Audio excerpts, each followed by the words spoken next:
There have been more outbreaks of violence in the occupied territories as outrage over the status of Jerusalem continues to simmer.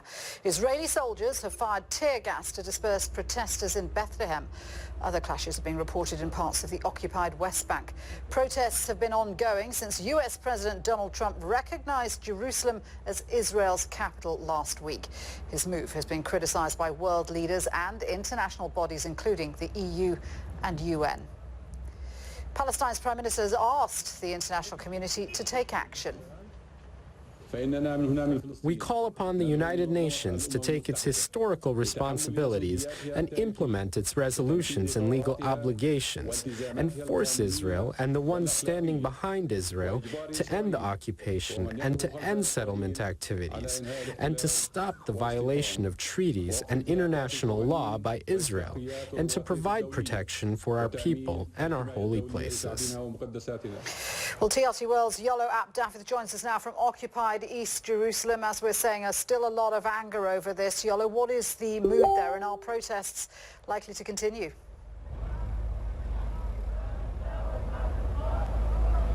Yes, I think they will continue, not in the huge scale that we've seen in previous demonstrations or indeed in the first and second Intifada, but they continue, and we're seeing them almost on a daily basis in Ramallah, in Bethlehem, reports of Hebron as well this late afternoon, and you can hear the jeering and the chanting here in Damascus Gate in eastern Jerusalem as well. It continues, but on a reasonably small scale, I'd say. A few dozen, maybe up to 50, sometimes a bit more. Youths are throwing stones at the police. The police react. They tend to react differently in Jerusalem to how they do in the West Bank. Soldiers on the West Bank will react with force. Here the police try a softly approach unless they see Palestinian flags, and then they respond strongly. But it's all pretty muted. There's obviously been political activity as well. We've seen Palestinian leaders speaking to other Arab leaders. We've seen calls for the UN to do something about this. Is there any optimism that the international community can in some way reverse or mitigate this decision by the US? I think apart from the United States, the international condemnation has been clear by the Russians, Turkey, by the Arab states, the European Union saying there's no chance after Netanyahu went there, the first prime minister to go to Brussels in 20 years.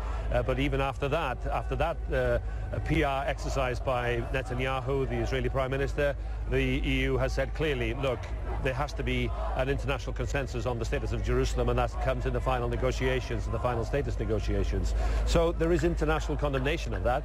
The real question, I think, is where does that lead to? Because if the Americans have been the brokers for this peace, and now they're not being seen as being neutral at all by Palestinians, they didn't believe they were neutral before, but certainly this declaration by Trump absolutely makes it clear. So they will not be accepted as mediators. Then who will be the international mediators? And that's the difficulty if the EU wants to step in, or indeed Putin and Russia.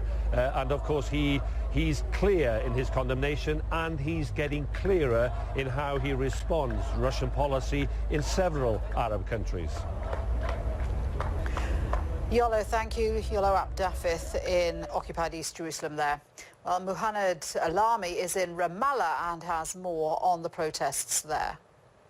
It's quiet here in Ramallah. Few dozens here arrived to the scene at Beit El settlement where I'm standing. But in Bethlehem, there is a huge demonstration that's been starting since early morning. Up to now, there have been reported that 20 people, more than 20 people, have been injured by rubber-coated bullet and by tear gas bombs. Now, we hear that there is some kind of advice to the Israeli officials and the Israeli army to calm down the situation, not to use live ammunition and only use rubber bullets and tear gas bombs. So it seems that the Israeli security level want to calm the situation down, but it's not the case locally. When I ask the Palestinians about, okay, It seems that the Israeli want to calm the situation down. What you're going to do? They said we will carry on. It's not up to the Israeli to calm it down or to blow it up. It's up to us. This is our Jerusalem. This is what we want.